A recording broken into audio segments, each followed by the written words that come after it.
మీరు ఖచ్చితంగా ప్రభుత్వ ఉద్యోగం సాధించే విధంగా హరీష్ ది బెస్ట్ అకాడమీ అందిస్తోంది. ఆన్లైన్ మరియు offline standard coaching, group 2, SI, constable, ward officer, RRB, NTPC ఇలా అన్ని పోటీ పరీక్షలకు అత్యంత నాణ్యమైన కోచింగ్ అతి తక్కువ ధరకే అందిస్తుంది హరీష్ ది బెస్ట్ అకాడమీ. మరింకెందుకు ఆలస్యం, వెంటనే Harish the best academy app ని గూగుల్ ప్లే స్టోర్ నుండి డౌన్లోడ్ చేసుకోండి.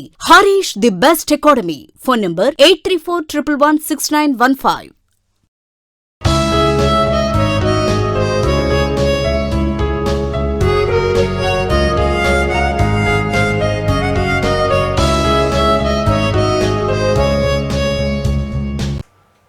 Hi friends, welcome to Harish academy. ఈరోజు వార్తల్లో నిలిచిన జాతీయ, అంతర్జాతీయ, రాష్ట్రీయ అంశాల గురించి, వార్తల్లో నిలిచిన వ్యక్తులు, అవార్డులు, పుస్తకాలు మరి క్రీడా సంబంధిత సమాచారం, ఒక్కొక్క అంశాన్ని వివరంగా తెలుసుకునే ముందు కొన్ని హెడ్లైన్ చూద్దాం. ఈరోజు దేశంలోనే మొట్టమొదటి సోలార్ ట్రైన్తో వార్తల్లో నిలిచిన కేరళ. ఏ ప్రాంతంలో దీని యొక్క సర్వీసులు ప్రారంభమయ్యాయి అవేంటో చూద్దాము. మరియు దేశంలోనే మొట్టమొదటి టైర్ పార్క్తో ఈరోజు వెస్ట్ బెంగాల్ వార్తలు నిలిచింది. సో దీనికి సంబంధించిన అంశాలు ఏంటి, దాని యొక్క ప్రత్యేకత ఏంటి. మరియు రామ్సార్ సైట్గా గుర్తింపు పొందిన ప్రాంతం మన్సార్ లేక్, ఈరోజు జమ్మూకి సంబంధించిన అంశము. సో మన్సార్ లేక్ని పర్యాటక పరంగా మరింత అభివృద్ధి చేయడానికి కేంద్ర ప్రభుత్వం తీసుకువచ్చిన మన్సార్ డెవలప్మెంట్ ప్లాన్ ఏం చెప్తోంది, దానికి సంబంధించిన అంశాలు ఏంటి. మరియు పులుల సంరక్షణ కేంద్రం పన్నా టైగర్ రిజర్వ్, మధ్యప్రదేశ్ రాష్ట్రంలో ఉన్న పన్నా టైగర్ రిజర్వ్ ఈరోజు యునెస్కోచే గుర్తించబడిన వరల్డ్ నెట్వర్క్ ఆఫ్ బయో రిజర్వ్లో చోటు సంపాదించుకుంది. దానికి సంబంధించిన అంశాలు ఏంటి. మరి ఈరోజు ఒక ఆస్ట్రాయిడ్, పూర్తి మెటల్తో కూడుకొని ఉన్న ఒక ఆస్ట్రాయిడ్ వార్తలు నిలిచింది. దీనికి సంబంధించిన అంశాలు ఏంటి. మరి ఈరోజు బల్క్ డ్రగ్ పార్క్ విషయంలో కేంద్ర ప్రభుత్వాన్ని అభ్యర్థన చేస్తున్న రాష్ట్రం హిమాచల్ ప్రదేశ్. దానికి సంబంధించిన అభ్యర్థనలు ఏంటి, అసలు బల్క్ డ్రగ్ పార్క్ అంటే ఏంటి. మరి ఈరోజు సీప్లేన్ సర్వీసెస్ విషయంలో వార్తల్లోకి వచ్చిన ఆంధ్రప్రదేశ్ ప్రకాశం బ్యారేజ్. సో భారతదేశం ఏర్పాటు చేస్తున్న ఏరోడ్రోమ్లో ఈరోజు ప్రకాశం బ్యారేజ్ కూడా ఒకటి చోటు సంపాదించుకుంది. దానికి సంబంధించిన అంశాలు. మరియు ఈరోజు ఎయిర్ కార్ వార్తల్లో నిలిచింది. ఒక కారు గాను, ఒక హెలికాప్టర్ గాను, దాని యొక్క ప్రత్యేకత ఏంటి, ఏ దేశానికి సంబంధించిన అంశము. మరియు వార్తలో నిలిచిన పర్సన్ ఈరోజు మోస్ట్ ఇంపార్టెంట్, న్యూజిలాండ్లో మంత్రిగా ఈరోజు వార్తలోకి వచ్చిన పర్సన్ భారత సంతతి మహిళ. సో తన యొక్క అంశం ఏంటి. మరియు కేరళ రాష్ట్రంలో హైయెస్ట్ లిటరరీ పురస్కారానికి సంబంధించి ఒక పర్సన్ వార్తలు నిలిచారు. మరియు కర్ణాటక రాష్ట్రానికి సంబంధించి ఏకలవ్య పురస్కారము. మరియు వీటితో పాటు వార్తలు నిలిచిన మిస్లీనియస్ అంశాలు. ఒక్కొక్క టాపిక్ని ఇంటర్లింక్ చేసుకుంటూ నేర్చుకుందాం. సో ముందుగా ఈరోజు జ్యూట్కి సంబంధించిన ఒక అంశం, jute. So golden fibre of India అంటాం. Golden fibre of India. So భారతదేశంలో జ్యూట్ అనగానే గుర్తుకు తెచ్చుకోండి. అది భారతదేశంలోనే కాదు, ప్రపంచవ్యాప్తంగానే జ్యూట్ అనగానే గుర్తుకు వచ్చే ప్రాంతము హుగ్లీ రివర్ బేసిన్ ప్రాంతం. ముఖ్యంగా జ్యూట్ పరంగా ఇండియా అండ్ బంగ్లాదేశ్ ప్రపంచంలోనే మోనోపాలీ అనుకోండి. సో ఈ రెండు దేశాల్లో జ్యూట్ పరంగా చూస్తే ప్రపంచంలోనే జ్యూట్ ఎగుమతి ఈ రెండు దేశాల నుండి జరుగుతుంది. సో అలాంటి జ్యూట్కి సంబంధించి కేంద్ర ప్రభుత్వము, కేంద్ర క్యాబినెట్ ఇటీవల ఒక ఆమోదాన్ని తెలపడం జరిగింది. భారతదేశంలోని ఫుడ్ గ్రెయిన్స్ 100% ఫుడ్ గ్రెయిన్స్, ఆహార ధాన్యాలు మరియు 20% of sugar products. So sugar, చక్కెర ఉంటుంది కదా, చక్కెర 20%, మరియు ఆహార పదార్థాలు ధాన్యాల విషయానికి వస్తే 100% జ్యూట్తో చేసిన మెటీరియల్స్లోనే ప్యాకింగ్ చేయాలి అని కీలకమైన అంశాన్ని తీసుకొచ్చారు. సో జ్యూట్కి సంబంధించి ఒక చట్టం కూడా ఉంది. ఆ చట్టం ఏంటంటే ఖచ్చితంగా గుర్తుంచుకోండి, ఏదైనా వార్తలు నిలుస్తున్న అంశం ఉంటే దానికి రిలేటెడ్గా చట్టాలు ఏమైనా ఉన్నాయా, దీన్ని నియంత్రించే చట్టాలు ఉన్నాయా, ఎలాంటి అధికారులు, ఏమైనా వార్తల్లో వివాదాలు నెలకొంటున్నాయా ఈ చట్టం విషయంలో కానివ్వండి, సెక్షన్స్ విషయంలో, అలాంటివి కూడా మీకు ఇన్ఫర్మేషన్ ఇస్తున్నాను. సో ఈరోజు జ్యూట్కి సంబంధించి the jute packaging materials compulsory packing in commodities act 1987. So ఇది బ్రాకెట్లో రాయండి. The jute packaging materials compulsory packing in commodities అంటే ఏంటంటే జూట్ ప్యాకేజింగ్ మెటీరియల్స్. ఈరోజు జూట్కి సంబంధించి జనపనార అంటాం మనం చూడండి, లేకపోతే జనప సంచులు అంటాము. సో అవి ఏవైతే ఉంటాయో ఎక్కువగా బియ్యానికి సంబంధించిన సంచులను చూస్తాం. సో అలాంటి సంచుల్లోనే ఆహార ధాన్యాలను, జూట్తో చేసిన బ్యాగుల్లోనే ఆహార పదార్థాలను స్టోర్ చేయడం కానివ్వండి, ట్రాన్స్పోర్ట్ కానీ చేయాలని చెప్పేసి భారత ప్రభుత్వం ఈ రోజున అన్ని రాష్ట్రాలకు కూడా ఆర్డర్స్ జారీ చేసింది. సో ఇకపైన ఆహార ధాన్యాలు 100% ఫుడ్ ప్రోడక్ట్స్, ఆ ఫుడ్ ఆహార ధాన్యాలు కానివ్వండి, లేదా మనం తీసుకునే ఆహారానికి సంబంధించి పదార్థాలు ఉంటాయి కదా, వాటన్నిటిని కూడా జూట్ తోటి తయారు చేసిన బ్యాగ్స్ ఉంటాయి కదా. అండ్ ఒకటే కాదు, మనం చూసే జనప సంచులు ఇది ఒక్కటే కాదు, మనకి సుత్తిల దారం అంటాము. సో అలాంటివి మాత్రమే కాకుండా జూట్తో రకరకాల ఈరోజు వైవిధ్యమైన వస్తువులు వస్తున్నాయి. అలా డిఫరెంట్ బ్యాగ్స్ కానివ్వండి, గన్ని బ్యాగ్స్ కానివ్వండి, చాలా వస్తున్నాయి. అలా రకరకాలుగా మనకు ఏంటంటే రకరకాల డిజైన్లలో వచ్చిన జూట్ బ్యాగ్స్ ఉంటాయి కదా, అలా ఏదైనా సరే జూట్తో మాత్రమే తయారు చేసిన ప్రోడక్ట్ అయి ఉండాలి. అలాంటి ప్రోడక్ట్స్ లో మాత్రమే ఈ రోజున భారతదేశంలోని 100% ఫుడ్ ప్రోడక్ట్స్ మరియు 20% షుగర్ ప్రోడక్ట్స్ ని స్టోర్ చేయాలి లేదా ట్రాన్స్పోర్ట్ చేయాలని చెప్పేసి భారత ప్రభుత్వం అన్ని రాష్ట్రాలకు ఆర్డర్స్ జారీ చేసింది. అండ్ జూట్ అనగానే గుర్తుకు తెచ్చుకోండి, భారతదేశంలో మనకి ఇండియాలో ఎక్కువగా వెస్ట్ బెంగాల్ హుగ్లీ నది పరిసర ప్రాంతాలు ఏవైతే ఉంటాయో జూట్ పరంగా ఎక్కువ మంది రైతులు ఆధారపడతారు. దేశంలో ఇప్పటి వరకు ఆల్మోస్ట్ 3.7 lakh ఫార్మర్స్ ఈ జూట్ పంటను పండిస్తూ బతుకుతున్నారు. సో జూట్కి సంబంధించి ఎక్కువగా నార్త్ ఈస్టర్న్ కానివ్వండి, ఈస్టర్న్ సైడ్ వెస్ట్ బెంగాల్ మన భారతదేశంలో మోనోపాలి, ఆ తర్వాత అస్సాం కానివ్వండి, బీహార్లో కానివ్వండి కొన్ని ప్రాంతాలు జూట్ అనేది పెరుగుతుంది. కానీ బంగ్లాదేశ్ భారతదేశం కంటే ఎక్కువ మొత్తంలో జూట్ని ఉత్పత్తి చేస్తుంది. అలాంటి జూట్ గోల్డెన్ ఫైబర్, చాలాసార్లు ఎగ్జామ్లో పెట్టి అడిగారు, గోల్డెన్ ఫైబర్ ఆఫ్ ఇండియా అని ఏ వస్తువుని పిలుస్తారు, ఏ పంటని పిలుస్తారు అంటారు. గోల్డెన్ ఫైబర్ అనగానే జూట్ గుర్తుకు రావాలి. సో అలాంటి జూట్తో చేయబడిన వస్తువుల్లో మాత్రమే అన్ని రకాల ఆహార పదార్థాలు, 100% ఆహార పదార్థాలు ఇకపైన మరియు 20% ఆఫ్ షుగర్ ప్రోడక్ట్స్ జూట్తో చేసిన వస్తువుల్లో మాత్రమే స్టోర్ చేయాలి లేదా ట్రాన్స్పోర్ట్ చేయాలని కేంద్ర ప్రభుత్వం అన్ని రాష్ట్రాలకు ఆదేశాలు జారీ చేసింది. సో డైరెక్ట్ ఎగ్జామ్లో బిట్టి ఎలా అడుగుతారంటే ఇటీవల ఆహార పదార్థాలు మరియు షుగర్ ప్రోడక్ట్స్ సంబంధించి ఎలాంటి వస్తువులలో స్టోర్ చేయాలి, దేంతో తయారు చేసిన సంచులలో స్టోర్ చేయాలని కేంద్ర ప్రభుత్వం రాష్ట్రాలకు ఆదేశాలు జారీ చేసింది అంటారు. సో జూట్తో చేసిన వస్తువులు, సో జనప సంచులు అంటాం కదా, అలాంటి జనముతో చేసిన సంచులు లేదా వాటితో తయారు చేసిన బ్యాగ్స్ ఏవైతుందో వీటిలో మాత్రమే స్టోర్ చేసి ట్రాన్స్పోర్ట్ చేయాలని దీనికి సంబంధించిన చట్టం 1987లో వచ్చింది. సో డైరెక్ట్గా ఇది ఒక్కటి గుర్తుంచుకోండి, the jute packaging materials act 1987. ఈ చట్టం జూట్తో తయారు చేసిన వస్తువుల విషయంలో నియంత్రణ చేసే చట్టం పార్లమెంట్ తీసుకొచ్చింది. సో ఇది ఒకటి యాడ్ చేసుకోండి. అండ్ నెక్స్ట్ ఈరోజు మోస్ట్ ఇంపార్టెంట్ టాపిక్స్. సో ఈరోజు మన నెక్స్ట్ టాపిక్ వచ్చేసి మధ్యప్రదేశ్ రాష్ట్రానికి సంబంధించిన అంశం. So Madhya Pradesh and most important, Madhya Pradesh రాష్ట్రంలో ఉన్న ఒక పులుల సంరక్షణ కేంద్రం ఈ రోజున వార్తల్లో నిలిచింది. అండ్ ఖచ్చితంగా పోటీ పరీక్షలకు ప్రిపేర్ అయ్యే ప్రతి ఒక్క అభ్యర్థి కూడా కొన్ని ఖచ్చితంగా చూడాల్సిన అంశాలు ఉంటాయి. అందులో టైగర్ రిజర్వ్స్, పులుల సంరక్షణ కేంద్రాలు ఏ రాష్ట్రాల్లో ఉన్నాయి వాటి గురించి చూడాలి, మరియు జాతీయ పార్కులు, జూ పార్కులు ఏవైతే ఉంటాయో వాటి గురించి ఖచ్చితంగా ఒక లిస్ట్ ప్రిపేర్ చేసుకొని మరి చదవాలి. సో వీటి గురించి రెగ్యులర్గా పోటీ పరీక్షల ప్రశ్నలు ఇస్తూనే ఉన్నారు. సో అలాంటి ఒక అంశం మధ్యప్రదేశ్లో ఉన్న ఒక టైగర్ రిజర్వ్ ఈ రోజున వార్తలు నిలిచింది. Panna tiger reserve most important. So తరచూ దీని గురించి చాలాసార్లు బిట్లు అడిగారు, పన్నా టైగర్ రిజర్వ్. సో పేరులోనే ఉంది టైగర్ రిజర్వ్ అంటున్నాను, పులుల సంరక్షణ కేంద్రం. ప్రస్తుతం ఆల్మోస్ట్ 54 టైగర్స్ ఉన్నాయి ఇందులో. సో పన్నా టైగర్ రిజర్వ్ ఈరోజు ఎందుకు వార్తల్లోకి వచ్చింది అంటే యునెస్కోకి సంబంధించి గుర్తించబడిన ఒక ప్రదేశంగా వార్తల్లోకి వచ్చింది. యునెస్కో మోస్ట్ ఇంపార్టెంట్ సంస్థ. ఐక్యరాజ్య సమితి అనుబంధ సంస్థల గురించి ఖచ్చితంగా చూడండి, వాటి యొక్క హెడ్ క్వార్టర్స్ కానివ్వండి, వాటి యొక్క విధులు కానివ్వండి, ఇటీవల వారు వెలువరించిన నివేదికలు కానివ్వండి, వీటి గురించి ఖచ్చితంగా అడుగుతారు. ఇటీవల చాలా అంశాలు చూస్తున్నాం మనం, ఐక్యరాజ్య సమితి అనుబంధ సంస్థలు ఇస్తున్న నివేదికలు కానివ్వండి, రిపోర్ట్స్ కానివ్వండి. అందులో మోస్ట్ ఇంపార్టెంట్ యునెస్కో. యునెస్కో అనగానే మనకు గుర్తుకు రావాల్సిన అంశం వరల్డ్ హెరిటేజ్ సైట్స్. సో ప్రపంచ వారసత్వ సంపద కింద గుర్తించబడిన ప్రత్యేక కట్టడాలు కానివ్వండి లేదా ప్రదేశాలు కానివ్వండి, ఈరోజు మన చరిత్రను స్మరించడానికి, మన చరిత్రకు నిలువుగా ఉన్న కొన్ని ప్రముఖ కట్టడాలు కానివ్వండి, చారిత్రక ప్రదేశాలు కానివ్వండి, సో ప్రత్యేకత సంతరించుకున్న ప్రదేశాలు కానివ్వండి, కట్టడాలు కానీ గుర్తించి ప్రపంచ వారసత్వ సంపద వరల్డ్ హెరిటేజ్ సైట్స్ గా ప్రపంచవ్యాప్తంగా గుర్తిస్తుంది యునెస్కో. అలా భారతదేశంలో వరల్డ్ హెరిటేజ్ సైట్స్ ఏ రాష్ట్రంలో ఉన్నాయి, దాని యొక్క ప్రత్యేకత ఏంటి ఖచ్చితంగా చూడండి. ఎగ్జామ్లో బిట్స్ అడుగుతారు. సో దాని గురించి హిస్టరీ పార్ట్ నుండి అడుగుతున్నారు.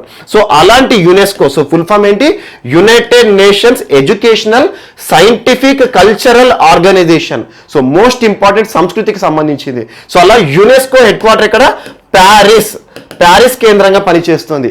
ఈరోజు యునెస్కోకి సంబంధించిన ఒక అంశం విషయంలో పన్నా టైగర్ రిజర్వ్ వార్తలో నిలిచింది.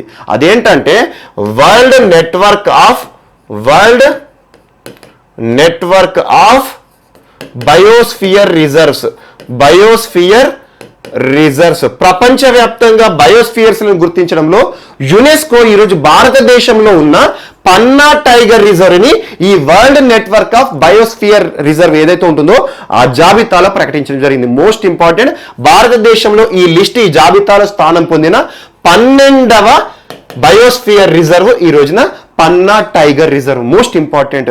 ఇప్పటి వరకు ఆల్రెడీ మధ్యప్రదేశ్ నుండి 2 ప్రదేశాలు ఆల్రెడీ ఈ లిస్ట్ లో ఉన్నాయి. అదేంటంటే ఒకటి అమర్కంటక్, 2 పంచమడి అంటాం మనం. సో పంచమడి, అమర్కంటక్ ఇప్పటికే UNESCO world network of biosphere reserve లో గుర్తించబడ్డాయి. ఈ రోజున మరొక అంశం పన్నా టైగర్ రిజర్వ్ కూడా ఈ రోజు మధ్యప్రదేశ్ రాష్ట్రం నుండి 3వ ప్రాంతం UNESCO world network of biosphere reserve లో ఇటీవల చోటు సంపాదించుకున్న భారతదేశ biosphere reserve. So most important. So దీనికి సంబంధించిన అంశాలు చూడండి. ఇటీవల మధ్యప్రదేశ్ సంబంధించి ముఖ్యంగా పర్యాటక రంగానికి సంబంధించి చాలా అంశాలు చూస్తున్నాం. సో మధ్యప్రదేశ్ అనగానే టైగర్ల విషయంలో ఫేమస్, మరి పర్యాటక రంగానికి కూడా చాలా ప్రాధాన్యత ఇచ్చే రాష్ట్రం. సో అలాంటి మధ్యప్రదేశ్లో ఈరోజు ఒక టైగర్ రిజర్వ్ యునెస్కో గుర్తించిన ఒక జాబితాలో చోటు సంపాదించుకుంది. భారతదేశంలో 12వ స్థానం, అంటే 12వ గుర్తింపుగా ఈరోజు ఒక అంశం పన్నా టైగర్ రిజర్వ్ వార్తలో వచ్చింది. అంటే దీనికంటే ముందు 11 బయోస్ఫియర్ రిజర్వ్లను ఇప్పటికే యునెస్కో గుర్తించింది. ఈరోజు 12వ biosphere reserve world network of biosphere reserve గా ఈ రోజున పన్నా టైగర్ రిజర్వ్ వార్తలు నిలిచింది. అండ్ గుర్తుంచుకోండి, మనకి యునెస్కోకి సంబంధించి వరల్డ్ హెరిటేజ్ సైట్స్ కానివ్వండి, ప్రత్యేకంగా జాతీయ పార్కులు కానివ్వండి, బయోస్ఫియర్ రిజర్వ్స్ కానివ్వండి, వీటి గురించి ఏదైనా జాబితా వచ్చినప్పుడు అందులో చోటు సంపాదించుకున్న భారతదేశ ప్రదేశాలు ఏవైతే ఉంటాయో వాటి గురించి ప్రత్యేక శ్రద్ధ వహించండి. మరొకసారి చెప్తున్నాను. సో ఈ రోజు పన్నా టైగర్ రిజర్వ్ ఏ రాష్ట్రంలో ఉంది డైరెక్ట్ అడుగుతారు ఎగ్జామ్లో, ఇది అంతా డీటెయిల్స్ అడగరు. ఇటీవల UNESCO world network of biosphere reserve లో చోటు సంపాదించుకున్న భారతదేశంలోని 12వ స్థానం ఏది అంటారు. సో అది పన్నా టైగర్ రిజర్వ్. అంతకుముందు 11 ఉండే. అండ్ మధ్యప్రదేశ్ నుండి 8వది అంటారు. సో మధ్యప్రదేశ్ నుండి 3వది. అంతకుముందు మధ్యప్రదేశ్ నుండి 2 ప్రాంతాలను ఆల్రెడీ గుర్తించబడింది, ఈ రోజున 3వ ప్రాంతం. సో అలా పన్నా టైగర్ రిజర్వ్ ఈరోజు ఆల్మోస్ట్ 54 పులులకు ఆవాసంగా ఉన్న పన్నా టైగర్ రిజర్వ్ ని యునెస్కో గుర్తించడం జరిగింది. So most important. అలా ప్రపంచవ్యాప్తంగా కూడా పన్నా టైగర్ రిజర్వ్ కి ఇప్పుడు ఒక ప్రత్యేక ఆదరణ అనేది దక్కుతుంది అన్నట్టు. ఇది ఒకటి. అండ్ నెక్స్ట్ ఈరోజు మన్సార్ లేక్ మరొకసారి వార్తలు నిలిచింది. మన్సార్ లేక్ అండ్ మోస్ట్ ఇంపార్టెంట్, ఇటీవల జమ్మూ కాశ్మీర్ గురించి తరచూ మనం ఏదో ఒక అంశాన్ని చూస్తున్నాం. జమ్మూ కాశ్మీర్ ఆఫ్టర్ ఆర్టికల్ 370, అంటే ఆర్టికల్ 370 తొలగించబడిన తర్వాత, అంటే రాజ్యాంగం నుండి ఆర్టికల్ 370ని పార్లమెంట్ తొలగించిన తర్వాత జమ్మూ కాశ్మీర్లో చాలా అభివృద్ధి కార్యక్రమాలను మనం చూస్తున్నాం. ఇటీవల బ్యాంబూ క్లస్టర్స్ కానివ్వండి, మరియు పర్యాటక పరంగా అభివృద్ధి చేయడానికి చాలా రోడ్డు ప్రాంతాలు అభివృద్ధి చేయడం కానివ్వండి, జమ్మూ కాశ్మీర్కి ప్రత్యేక నిధులను కేంద్రం విడుదల చేయడం కానివ్వండి, చాలా చూస్తున్నాం. అందులో ఈ రోజు మరొక అంశము మన్సార్ లేక్ మరొకసారి వార్తలు ఇచ్చింది. అంతకుముందు కూడా దీనికి సంబంధించిన అంశాన్ని చెప్పాను. మన్సార్ లేక్ ని కేంద్ర ప్రభుత్వం ప్రత్యేక ప్రాంతంగా పర్యాటక ప్రదేశంగా తీర్చిదిద్దబోతోంది అని చెప్పేసి అంతకుముందు చెప్పాను. ఈ రోజు దీనికి సంబంధించి మన్సార్ డెవలప్మెంట్ ప్లాన్ ని కేంద్ర ప్రభుత్వం ఈ రోజున విడుదల చేయడం జరిగింది. మన్సార్ డెవలప్మెంట్ ప్లాన్ అంటున్నాను. ఆటోమేటిక్గా మన్సార్ అభివృద్ధి ప్రణాళిక, దేనికోసం ప్రత్యేకంగా పర్యాటక రంగానికి ప్రోత్సాహిస్తూ ఈ రోజున కేంద్ర ప్రభుత్వం మన్సార్ లేక్ ని డెవలప్ చేయబోతోంది. Already Mansar lake Ramsar convention కింద వెట్లాండ్ 2005లో సురిన్సార్ మరియు మన్సార్ లేక్ ఈ 2 ప్రాంతాలు ఏవైతే ఉంటాయో ఆ ప్రాంతాలు వెట్లాండ్ గా గుర్తించబడ్డాయి రామ్సార్ కన్వెన్షన్ ఆధారంగా. సో అలా Ramsar site already Mansar lake. So అలాంటి అలాంటి రామ్సార్ సైట్ ఏదైతే ఉంటుందో పర్యాటక పరంగా మరింత ప్రాధాన్యత కల్పించాలి, మరింత మంది పర్యాటకులను ఈరోజు ఆకర్షింపజేసేలా మన్సార్ ప్రాంతాన్ని అభివృద్ధి చేయాలని చెప్పేసి ప్రత్యేక ప్రణాళికను ఈరోజు కేంద్ర ప్రభుత్వం విడుదల చేయడం జరిగింది. అండ్ మోస్ట్ ఇంపార్టెంట్, ఇందులో భాగంగా ఈ ప్రణాళికలో ఏం చెప్పారంటే ప్రతి సంవత్సరం 20 లక్షలకు పైగా పర్యాటకులు సందర్శించాలి మన్సార్ లేక్ని. అంటే ఇప్పుడు సందర్శిస్తున్న వారు ఎవరైతే ఉంటారో అదనంగా మరొక 20 లక్షల మంది మన్సార్ లేక్ని సందర్శించాలి, పర్యాటక పరంగా అభివృద్ధి చేయాలని చెప్పేసి ఒక అంశం చెప్పారు. అండ్ దీని ద్వారా దాదాపు ఆల్మోస్ట్ టూరిజం రంగంలో 1.15 crore మ్యాన్ ఎంప్లాయ్మెంట్ అంటే పని దినాలను కల్పించాలి. అలా 1 కోటి పని దినాలను ఈ మన్సార్ లేక్ ప్రాంతంలో కల్పించాలి. దీని ద్వారా ఆటోమేటిక్ ఏమవుతుంది, ఉపాధి కూడా చాలా మంది ఆ ప్రాంతంలో చాలా వరకు ఈరోజు టూరిజం సెక్టర్ పైన ఆధారపడతారు. అలా టూరిజం సెక్టర్ పైన ఎవరైతే ఆధారపడతారో వారి యొక్క ఉపాధిని కూడా కల్పించిన వారం అవుతాం. అలా 1 కోటి పని దినాలను కల్పించాలని చెప్పారు. అండ్ ప్రతి సంవత్సరం కూడా 800 కోట్ల రూపాయల ఇన్కమ్ దీని నుండి డెవలప్ చేసుకోవాలి. ఆ ఉద్దేశాలతో మన్సార్ లేక్ అనేది ఈ రోజున వార్తల్లోకి వచ్చింది. సో మోస్ట్ ఇంపార్టెంట్, అలా ఆర్థిక పరంగా చూసుకున్నా కూడా మన్సార్ లేక్ కి విపరీతంగా పర్యాటకులు ఒక ప్రదేశాన్ని సందర్శించారనుకోండి, ఆ పర్యాటకుల నుండి వచ్చే ఆదాయం ఏదైతే ఉంటుందో వారిపైన పర్యాటక రంగంలో ఆ ప్రదేశంలో ఉండే స్టాల్స్ కానివ్వండి, అక్కడ ఏదో ఒకటి మనం ఒక ప్రాంతానికి వెళ్ళినప్పుడు కొనుక్కోవడం కానివ్వండి, ఆ ప్రాంతాల్లో ప్రత్యేకంగా ఉన్న ఐటమ్స్ అనేవి దొరుకుతాయి. ఆటోమేటిక్ గా వాటిపైన డిపెండ్ అయిన వారికి లైవ్లీహుడ్ దొరుకుతుంది. అట్ ద సేమ్ టైం మన నుండి వారికి ఇన్కమ్ అనేది జనరేట్ అవుతుంది. సో అలా ఇన్కమ్ జనరేషన్ ఈ మన్సార్ లేక్ నుండి ఇప్పుడు కొత్త అభివృద్ధి ప్రణాళిక కింద ఆల్మోస్ట్ 800 కోట్ల రూపాయలు సంవత్సరానికి కనీసం ఇన్కమ్ జనరేట్ చేసే విధంగా మన్సార్ లేక్ ని తీర్చిదిద్దబోతున్నాం. అలాంటి ఒక రామ్సార్ సైట్ అని గుర్తుంచుకోండి. రామ్సార్ సైట్స్ విషయంలో ఇటీవల మీకు చాలా చెప్పాను. ముఖ్యంగా ఉత్తరాఖండ్ లోనే మొట్టమొదటి రామ్సార్ సైట్ ఇటీవల చెప్పాను మీకు అసలు అని చెప్పేసి. సో అలా మనకి ఉత్తరాఖండ్ లో మొట్టమొదటి రామ్సార్ సైట్ గురించి ప్రస్తావించాను. ఈ రోజున ఇదొక రామ్సార్ సైట్. ఆల్రెడీ 2005 సంవత్సరంలో మన్సార్ లేక్ రామ్సార్ సైట్ గా గుర్తించబడింది.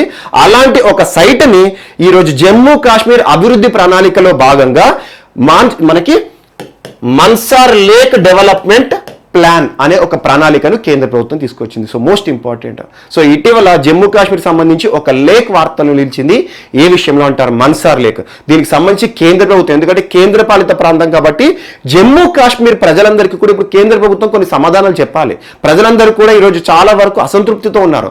సో ఆర్టికల్ 370 ప్రత్యేక హోదా కల్పిస్తున్న ఒక నిబంధనని కేంద్ర ప్రభుత్వం తొలగించింది అని చాలా రోజుల పాటు కూడా జమ్మూ కాశ్మీర్ ప్రజలందరికీ కూడా తీవ్ర అసంతృప్తి ఉంది. ఏ ప్రాంతానికైనా కూడా ప్రత్యేక రక్షణ కల్పించే వాళ్ళని తొలగిస్తే ఖచ్చితంగా కోపం అనేది ఉంటుంది. సో ఇప్పుడు ఏం చేయాలి, ఆ ప్రజలందరూ కూడా అసంతృప్తికి లోనయ్యారు కాబట్టి జమ్మూ కాశ్మీర్ కేంద్ర పాలిత ప్రాంతంగా మార్చిన తర్వాతనే అత్యంత అభివృద్ధి సాధిస్తోందని చెప్పేసి ప్రభుత్వం కూడా వారికి సమాధానం చెప్పాలి. అందులో భాగంగా ఎయిమ్స్ కానివ్వండి, పర్యాటక పరంగా ఇటీవల చూడండి వేరే భారతదేశంలోని వేరే ప్రాంతాల్లో నివసించే వారు కూడా జమ్మూ కాశ్మీర్లో భూములు కొనుగోలు చేయొచ్చు. ఎందుకంటే ఈరోజు భూమి అనేది చాలా ఇంపార్టెంట్. అక్కడ పెట్టుబడులు పెట్టొచ్చు, ఇన్వెస్ట్మెంట్ పెట్టొచ్చు. అంతకుముందు ఏంటంటే చాలా నిబంధనలు ఉండేవి. వేరే ప్రాంతం వారు భారతదేశంలో ఎక్స్క్లూజివ్ జమ్మూ కాశ్మీర్ వారు కాకుండా, జమ్మూ కాశ్మీర్లో శాశ్వత పౌరులు కాకుండా వేరే ప్రాంతానికి సంబంధించిన వారు ఎట్టి పరిస్థితుల్లో భూములు కొనరాదు. అలాంటి నిబంధనలు కూడా ఇటీవల సవరించింది కేంద్ర ప్రభుత్వం అని చెప్పేసి ఆ చట్టం గురించి కూడా చెప్పాను, జమ్మూ కాశ్మీర్ డెవలప్మెంట్ యాక్ట్ అని చెప్పేసి. సో అవన్నీ కూడా ఇక్కడ లింక్ చేసుకోండి. సో జమ్మూ కాశ్మీర్ ఈరోజు మరొకసారి వార్తలు నిలిచింది అభివృద్ధి ప్రణాళిక మన్సార్ డెవలప్మెంట్ ప్లాన్ విషయంలో. అండ్ నెక్స్ట్ పర్యాటక పరంగా అని చెప్పాను కదా, ఈరోజు పర్యాటక పరంగా ఇంకొక అంశం వార్తలు నిలిచింది. భారతదేశంలోనే మొట్టమొదటి టైర్ పార్క్ అంటున్నాను. టైర్ పార్క్ అంటే ఏంటి, ఈరోజు మనము పెద్ద పెద్ద వెహికల్స్ ఉంటాయి, ముఖ్యంగా 4 వీలర్స్ కానీ 2 వీలర్స్ కానీ ప్రతి ఒక్క వెహికల్ కూడా టైర్ అనేది ఎసెన్షియల్. అలా టైర్ ఏదైతే ఉంటుందో నిర్ణీత కాలం పాటు మాత్రమే రన్ అవుతుంది. సో టైర్లు అరిగిపోవడం కానివ్వండి, టైర్ ఎక్కువగా పంచర్ అయినప్పుడు అవన్నీ కూడా పాడుబడి అయిపోతాయి. వాటి ఏం చేస్తాం, మనం పాత టైర్ తీసేసి కొత్త టైర్ బిగిస్తాము. సో అలా 2 వీలర్ టైర్స్ నుండి 4 వీలర్స్ హెవీ వెహికల్స్ ఏవైతే ఉంటాయి, బస్సులు లారీలు ఉంటాయి కదా, వీటి టైర్లన్నీ కూడా పాత టైర్లు అన్నిటిని కూడా అందంగా తీర్చిదిద్ది ఒక పార్క్ ని ఏర్పాటు చేయడం జరిగింది. భారతదేశంలోనే మొట్టమొదటి టైర్ పార్క్ ఏ రాష్ట్రంలో వార్తలోకి వచ్చింది అంటారు. సో వెస్ట్ బెంగాల్ కి సంబంధించిన అంశం. So West Bengal most important కోల్కతాలో. సో కోల్కతాలోని ఎస్ప్లనాడే అనే ప్రాంతంలో, ఎస్ప్లనాడ్ అనే ప్రాంతంలో భారతదేశంలోనే మొట్టమొదటి టైర్ పార్క్ ఈ రోజున వార్తల్లోకి వచ్చింది. సో టైర్ పార్క్ అంటున్నాను, పేర్లో ఉంది కదా, అలా పనికిరాని టైర్లు ఏవైతే పాత టైర్లు ఉంటాయో ఆ పాత టైర్లను ఆర్టిస్టిక్ వర్క్ చేస్తారు. అంటే కళల ఆధారంగా చాలా మంది ఈరోజు చూడండి రీసైకిల్ కానీ రీయూజ్ విషయంలో చాలా కంపెనీలు కూడా వస్తున్నాయి, ఇన్వెస్ట్మెంట్స్ వస్తున్నాయి. ఎందుకంటే ఈ రోజు ఒక పాత వస్తువుని మరలా దాన్ని ఎలా వినియోగంలోకి తీసుకురావాలనేదే చాలా పెద్ద ప్రశ్న. సో అలాంటి ఇన్నోవేటివ్ ఐడియాస్ స్టార్టప్స్ కూడా వాటి విషయంలో వస్తున్నాయి. చెత్త నుండి విద్యుత్ తయారు చేయడం కానివ్వండి చాలా వస్తున్నాయి. ఇలాంటి ఇన్నోవేటివ్ ఐడియాస్ ని ప్రభుత్వాలు కూడా ప్రోత్సహిస్తాయి. అందులో ఒక ఇన్నోవేటివ్ ఐడియా ఈ రోజున టైర్లు ఏవైతే ఉంటాయో పాత టైర్లు, అన్ని రకాల టైర్లను కూడా అద్భుతంగా ఆర్టిస్టిక్ వర్క్ ఆధారంగా ఒక మంచి అందమైన ప్రాంతాలుగా తీర్చిదిద్ది ఒక టైర్ పార్క్ ని ఏర్పాటు చేయడం. అలా ఆహ్లాదభరిత ప్రదేశం కాబట్టి ఒక డిఫరెంట్ గా ఉంటే పిల్లలు కానివ్వండి, పేరెంట్స్ కానివ్వండి చాలా మంది పర్యాటక పరంగా అట్రాక్ట్ అయ్యేసి ఈ ప్రాంతాలను సందర్శిస్తారు. సో అలా ఈ రోజున వెస్ట్ బెంగాల్ ట్రాన్స్పోర్ట్ కార్పొరేషన్ వారు ఈ టైర్ పార్క్ ని అభివృద్ధి చేయడం జరిగింది. ఎవరు అభివృద్ధి చేశారంటారు? So West Bengal transport corporation భారతదేశంలోనే మొట్టమొదటి టైర్ పార్క్ గా ఈరోజు వార్తలు నిలిచింది. Most important. అండ్ ఇంకొక అంశం దీనికి యాడ్ చేసుకోండి, ఈరోజు కేరళ కూడా భారతదేశంలో మొట్టమొదటి అంశంతో వార్తలు నిలిచింది. మొట్టమొదటి అంశం. ఇటీవల కేరళకు సంబంధించి చాలా అంశాలు చూస్తున్నాం. ముఖ్యంగా పర్యాటక రంగంగా ఆధారపడుతున్న రాష్ట్రాల్లో కేరళ కూడా ఇంపార్టెంటే.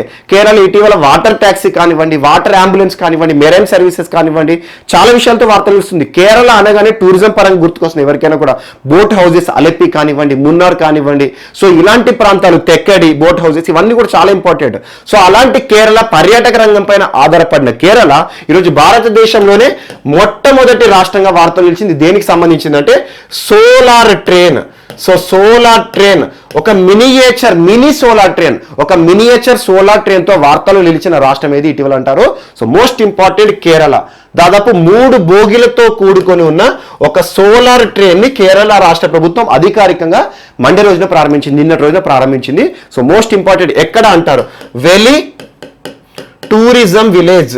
సో వేలి అనే ఒక గ్రామీణ ప్రాంతం, పర్యాటక పరంగా చాలా మంది పర్యాటకులు సందర్శిస్తున్న ఒక గ్రామీణ ప్రాంతము వేలి అనే ప్రాంతం. సో ఈ వేలి అనే ప్రాంతం ఎక్కడ ఉంటుందంటే తిరువనంతపురం ఉంది కదా, అవుట్స్కట్స్ లో ఉంటుంది. సో ఒక వెలి లేక్ అని చెప్పేసి చాలా మందికి తెలుసు, ఒక సరస్సు.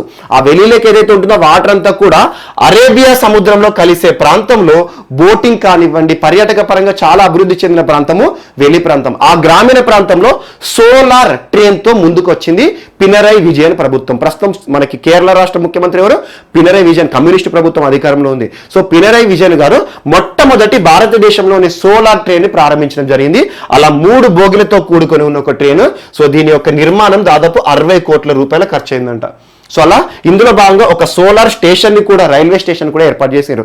ఒక్కసారి ట్రైన్ బయలుదేరింది అంటే ఆల్మోస్ట్ 45 మంది ప్రయాణికులను చేర్చవచ్చు. అలా ట్రయల్ రన్ ఒక 2.5 కిలోమీటర్స్ వరకు మాత్రమే దీన్ని పొడిగించడం జరిగింది. సో అలా ఒక సోలార్ ట్రైన్ అనే అంశంతో పర్యాటక పరంగానే ఇవన్నీ కూడా. అండ్ ఇంకొకటి మోస్ట్ ఇంపార్టెంట్ ఏంటంటే ప్రస్తుతం వాతావరణ పరంగా కానివ్వండి, పర్యావరణ సంబంధిత అంశాలు, పర్యాటక రంగ అంశాలు ఇవన్నీ దృష్టిలో ఉంచుకొని ప్రభుత్వాలు ముందుకు వస్తాయి. ఈరోజు సోలార్ సంబంధిత అంశాలు ఏవైతే ఉంటాయో రెన్యూవబుల్ ఎనర్జీ అనేది చాలా వరకు ప్రతి దేశం కూడా కన్సిడర్ చేస్తుంది. మనకి ఇటీవల చూడండి యోషిహిదే సుగా గారు, జపాన్ ప్రధాని, ప్రస్తుతం ఎవరైతే ఉన్నారో షింజో అబే గారి తర్వాత వచ్చిన జపాన్ ప్రధాని యోషిహిదే సుగా గారు ఇటీవల 2050 సంవత్సరం వరకల్లా దేశంలో ఉన్న థర్మల్ ప్లాంట్స్ అన్నిటిని కూడా తీసేస్తాము, అన్ని కూడా పునరుత్పాదక ఎనర్జీస్ ఏదైతే ఉంటే రెన్యూవబుల్ ఎనర్జీ పైన ఆధారపడి దేశంగా మేము మారుతామని చెప్పేసి ఒక అంశాన్ని ప్రస్తావించారు. అలాంటిది పర్యావరణాన్ని దృష్టిలో ఉంచుకొని సోలార్ కానివ్వండి, ఎలక్ట్రిక్ వెహికల్స్ కానివ్వండి తరచూ మనం చూస్తున్నాం. అందులో ఈరోజు ఒక సోలార్ ట్రైన్, ఇప్పటివరకు మనం వినని కాన్సెప్ట్. ఒక సోలార్ ట్రైన్ అంటే ఏంటి? దీనిలో ఎటువంటి పర్యావరణానికి విఘాతం కలిగించే లేదా ఉద్గారాలు ఏవైతే ఉండవు. ముఖ్యంగా డీజిల్ కానివ్వండి, ఫ్యూయల్ కానీ పోసినప్పుడు దాని నుండి ఏమవుతుంది? ఎమిషన్స్ వస్తాయి, కార్బన్ డైఆక్సైడ్. సో ఇవన్నీ కూడా వాతావరణాన్ని ప్రశ్నించే విధంగా ఉంటాయి. సో ఈరోజు సోలార్ ట్రైన్ ముందు ఒక ఛార్జింగ్ లాగా ఉంటుంది. ఆ సోలార్ ప్లేట్స్ ఉంటాయి ట్రైన్ పైన, ఆటోమేటిక్గా సూర్యరశ్మి ఉంటుంది, సూర్యకిరణాలు పడ్డ చోటన ఆటోమేటిక్గా ట్రైన్ అనేది మూవ్మెంట్ ఉంటుంది. సో ఈ రకంగా ఒక సోలార్ ట్రైన్ తో ముందుకు వచ్చిన రాష్ట్రం ఇటీవల ఏదంటే డైరెక్ట్ విట్టాడుతారు. సో దీనికి సంబంధించి ఏంటంటే ఓన్లీ ప్రిలిమినరీ కొన్ని ఇన్ఫర్మేషన్స్ వచ్చినాయి. అందులో భాగంగా భారతదేశంలోనే మొట్టమొదటి రాష్ట్రం కేరళ ఈరోజు ఒక సోలార్ ట్రైన్ అనే అంశంతో వార్తలు నిలిచింది. అండ్ ఇంకొక అంశం ఏంటి? టైర్ పార్క్, భారతదేశంలోనే మొట్టమొదటి టైర్ పార్క్ వెస్ట్ బెంగాల్. భారతదేశంలోనే మొట్టమొదటి సోలార్ ట్రైన్, 3 బోగిలతో కూడుకున్న సోలార్ ట్రైన్ ఏ రాష్ట్రానికి సంబంధించి? కేరళ రాష్ట్రానికి సంబంధించి ప్రభుత్వం అధికారికంగా ప్రారంభించింది. 60 కోట్ల రూపాయలు ప్రాజెక్ట్ కాస్ట్. ఇది ఒకటి కూడా ఇంపార్టెంట్. అండ్ నెక్స్ట్ ఇంకొకటి, ఇక్కడ ఇంకొక పార్క్ ని యాడ్ చేసుకోండి. ఇంకొక పార్క్ అంటున్నాను. So bulk drug park, bulk drug park. So bulk drug park అంటే ఏంటంటే ఈరోజు యాక్టివ్ ఫార్మస్యూటికల్ ఇంగ్రీడియంట్ ఏపీఐ అని తరచూ మీకు చెప్తున్నాను. ఇటీవల కరోనా సంబంధిత అంశాలు చెప్పినప్పుడు చాలా ఏపీఐల గురించి చెప్పాను. రెమ్డెసివిర్ కానివ్వండి, డెక్సామిథజోన్ మరియు ఇటోలిజుమాబ్ కానివ్వండి, ఫావిపిరావిర్, హైడ్రాక్సీ క్లోరోక్విన్, ఇలాంటి చాలా డ్రగ్స్ చెప్పాను మీకు. సో అవన్నీ కూడా యాక్టివ్ ఫార్మస్యూటికల్ ఇంగ్రీడియంట్స్. దీని ఆధారంగా ఇంజెక్షన్ సిరంజులు లేకపోతే ఇంజెక్షన్ రూపంలో కానివ్వండి తయారు చేస్తారు మెడిసిన్, లేదంటే ఓరల్ మెడికేషన్ టాబ్లెట్ రూపంలో కానివ్వండి, రకరకాల రూట్స్ లో తయారు చేస్తారు మనకు మెడిసిన్స్. కానీ కావాల్సిన మూలకం ఏంటి? Active pharmaceutical ingredient. సో అలా యాక్టివ్ ఫార్మస్యూటికల్ ఇంగ్రీడియంట్ సంబంధించి అవి తయారు చేసే కేంద్రాలు భారతదేశంలో దాదాపు 3 బల్క్ డ్రగ్ పార్కులను ఏర్పాటు చేస్తామని చెప్పేసి కేంద్ర ప్రభుత్వం ఇటీవల ఒక అంశాన్ని చెప్పింది. బల్క్ డ్రగ్ పార్కులు అంటే ఆ ప్రాంతాల్లో ఏం చేస్తుంది? పెద్ద పెద్ద ఏరియాస్ ఏర్పాటు చేస్తుంది, కేంద్ర ప్రభుత్వం ఏర్పాటు చేస్తుంది.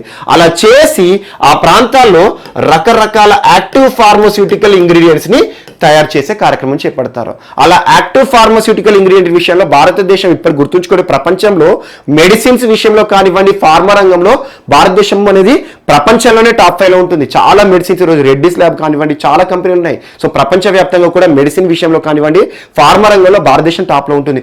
అందులో కూడా హిమాచల్ ప్రదేశ్ లో చాలా వరకు ప్రతిసారి వార్తలు నిలుస్తుంది. ఈ రోజున భారతదేశంలో 3 ప్రాంతాలలో బల్క్ డ్రగ్ పార్కులను ఏర్పాటు చేస్తామని చెప్పేసి భారత ప్రభుత్వం ఒక కీలక అంశాన్ని ప్రస్తావించింది. అందులో భాగంగా హిమాచల్ ప్రదేశ్ రాష్ట్ర ప్రభుత్వము కేంద్ర ప్రభుత్వాన్ని అభ్యర్థనలు చేస్తుంది. దేనికి సంబంధించి అంటే కేంద్ర ప్రభుత్వం ఏర్పాటు చేస్తామన్న బల్క్ డ్రగ్ పార్కులలో ఒక బల్క్ డ్రగ్ పార్క్ని హిమాచల్ ప్రదేశ్ రాష్ట్రంలో ఏర్పాటు చేయండి అని కేంద్రానికి తరచూ రిక్వెస్ట్ పెడుతోంది. ఎందుకంటే ఇప్పటికే హిమాచల్ ప్రదేశ్ చాలా ఫేమస్. ముఖ్యంగా హిమాచల్ ప్రదేశ్లో ఉన్న బద్దీ, చాలా మంది తెలిసి ఉంటుంది, బద్దీ ప్రాంతంలో చిన్న ఫార్మా కంపెనీలు ఉంటాయి. చాలా వరకు ఒక ఫార్మా హబ్. సో అలాంటి ఫార్మాగా గుర్తింపు పొందిన ప్రాంతం ఏదైతే ఉంటుందో హిమాచల్ ప్రదేశ్లో బల్క్ డ్రగ్ పార్క్ను కూడా ఏర్పాటు చేయండి. ఈ బల్క్ డ్రగ్ పార్క్ను ఏర్పాటు చేసేందుకు విదేశాల నుండి పెట్టుబడులు వస్తాయి, శాస్త్రవేత్తలు అద్భుతంగా పనిచేయడం కానివ్వండి, సో హిమాచల్ ప్రదేశ్ నుండి ఎక్స్పోర్ట్స్ పెరగడం కానివ్వండి, ఇలాంటి అన్ని అంశాలు వస్తాయి. దేశంలో ఏర్పాటు చేయబోతున్న 3 బల్క్ డ్రగ్ పార్కులలో ఒక బల్క్ డ్రగ్ పార్క్ 90% హిమాచల్ ప్రదేశ్లో కేంద్ర ప్రభుత్వం ఏర్పాటు చేయొచ్చు. ఈ అంశం కూడా ఒకసారి యాడ్ చేసుకోండి. అండ్ బల్క్ డ్రగ్ లేదా యాక్టివ్ ఫార్మస్యూటికల్ ఇంగ్రీడియంట్ అంటే ఏంటంటే ఇప్పుడు ఎగ్జాంపుల్ పారాసిటమాల్ డ్రగ్ ఉంది. పారాసిటమాల్ ఏదైతే ఉంటుందో ఏపీఐ, దాని నుండి కొన్ని కంపెనీలు సిరప్లు తయారు చేయొచ్చు లిక్విడ్ రూపంలో. కొన్ని కంపెనీలు పారాసిటమాల్ ముడి పదార్థంగా వాడుకొని ఇంజెక్షన్స్ తయారు చేస్తారు, ఐవి ఇంట్రావీనస్ ఆధారంగా. సో అలా డ్రగ్ మెడికేషన్ ఏదైతే ఉంటుందో రకరకాల రూట్స్ ఉంటాయి. కొన్ని ఏం చేస్తాయి? టాబ్లెట్స్ తయారు చేస్తాయి, మనం ఓరల్ మెడికేషన్ తీసుకుంటాం. సో ఇలాంటి మెడిసిన్స్ ఏవైతే ఉంటాయో మళ్ళీ అందులో కూడా టాబ్లెట్ అని చెప్పాను కదా, అలా టాబ్లెట్ లో కూడా ఒక్కొక్క కంపెనీ ఒక్కొక్క బ్రాండ్ నేమ్ తో రిలీజ్ చేస్తుంది.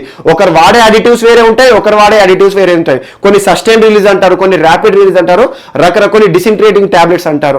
సో ఇలాంటివి ఏవైతే ఉంటాయో యాక్టివ్ ఫార్మస్యూటికల్ ఇంగ్రీడియంట్ ఆధారంగా మాత్రమే ఈ రోజున ఏ మందైనా కూడా భారతదేశం తయారవుతుంది. అలాంటి ముడి పదార్థం, మందుల్లోనే ముడి పదార్థం active pharmaceutical ingredient bulk drugs తయారు చేసే కేంద్రాల విషయంలో ఈ రోజున భారత ప్రభుత్వం కొన్ని కీలక అంశాలను ప్రస్తావించింది. అందులో ఒక బల్క్ డ్రగ్ పార్క్ ని హిమాచల్ ప్రదేశ్, మహారాష్ట్రానికి కేటాయించాలని ప్రస్తావిస్తోంది. ఇది ఒకటి కూడా ఇంపార్టెంట్. అండ్ నెక్స్ట్, సో ఈరోజు వార్తలు నిలిచిన psyche 16 asteroid. So psyche 16 asteroid most important. So psyche 16 asteroid అనేది ఏంటంటే ఇది ఒక ఆస్ట్రాయిడ్, మార్స్ కి జూపిటర్ కి మధ్యలో భ్రమించే ఒక ఆస్ట్రాయిడ్. సో మార్స్ జూపిటర్ మధ్యలో ఉంటుంది. ఇటీవల దీనికి సంబంధించిన ఇమేజెస్ ఏ పరికరం తీసింది అంటే హబుల్ టెలిస్కోప్. నాసా వారు ఉపయోగిస్తున్న హబుల్ టెలిస్కోప్ లో ఈ సైకే 16 ఆస్ట్రాయిడ్ యొక్క ఇమేజెస్ రావడం జరిగింది. సో ఇమేజెస్ లో ఏం చెప్తున్నారంటే ఈ సైకే 16 ఆస్ట్రాయిడ్ మొత్తం కూడా మెటల్ తో తయారు చేయబడిందట. మెటల్, సో మొత్తం కూడా మెటల్ తో తయారు చేయబడింది. దీని యొక్క విలువను గనక మనం అబ్జర్వ్ చేస్తే 10,000 క్వాడ్రిలియన్స్ ఉంటాయి. 10,000 క్వాడ్రిలియన్స్ అంటే ఏంటి? ఈరోజు ఎర్త్ ఎకానమీ ఆఫ్ ఎర్త్ కంటే కూడా అత్యంత ఎక్కువ విలువ కలిగిన ఒక ముడి పదార్థము ఈరోజు ఒక మెటల్ అనేది కూడుకొని ఉంది, సైకే 16 అని చెప్పేసి దీని గురించి చెప్తున్నారు. దాదాపు ఎర్త్ సర్ఫేస్ నుండి 370 మిలియన్ కిలోమీటర్ల దూరంలో ఇది ఉంటుందంట. సో దీనికి సంబంధించి మొత్తం కూడా మెటల్తో తయారు చేయబడిన ఒక ఆస్ట్రాయిడ్ యొక్క ఆనవాలను ఇటీవల హబుల్ టెలిస్కోప్ దాని యొక్క చిత్రాలను తీసేసి మనకి నాసాకి పంపడం జరిగింది. సో ఇది ఒకటి కూడా ఇంపార్టెంట్. యాక్చువల్గా సైకే 16, సైకే అనే పేరు ఎందుకు వచ్చింది అంటే గ్రీక్ భాషలో గాడెస్ పేరు. సో అలా సైకే 16 అనేది దీనికి ఆస్ట్రాయిడ్ పేరు పెట్టారు. సైకే 16 ఇటీవల వార్తలోకి వచ్చింది. అది ఏంటి? సో అదొక ఆస్ట్రాయిడ్. ఎక్కడ ఉంటుంది ఆస్ట్రాయిడ్ అంటే మార్స్ కి జూపిటర్ కి మధ్యలో భ్రమించే ఒక ఆస్ట్రాయిడ్. సో ఈ ఆస్ట్రాయిడ్ ఎందుకు వార్తలోకి వచ్చిందంటే ఈ ఆస్ట్రాయిడ్ మొత్తం కూడా సర్ఫేస్ ని అబ్జర్వ్ చేసినా, ఎక్కడ అబ్జర్వ్ చేసినా కూడా ఒక మెటల్ తో కూడుకొనింది. ఇదంతా కూడా ప్యూర్ మెటల్ తో తయారైంది ఈ ఆస్ట్రాయిడ్. సో దీని యొక్క విలువను కనుక మనం కన్సిడర్ చేస్తే ఆల్మోస్ట్ 10,000 క్వాడ్రిలియన్స్ ఉంటాయి.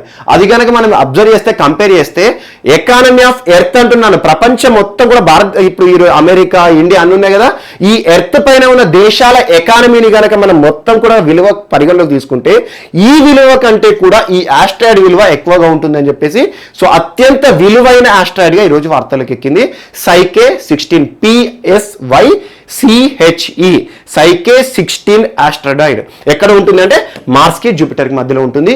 దీని యొక్క ఆనవాళ్ళని ఎవరు గుర్తించారంటే Hubble telescope of NASA. So ఈ రకంగా వార్తలు నిలిచింది. సో ఇది ఒకటి కూడా ఇంపార్టెంట్. అండ్ నెక్స్ట్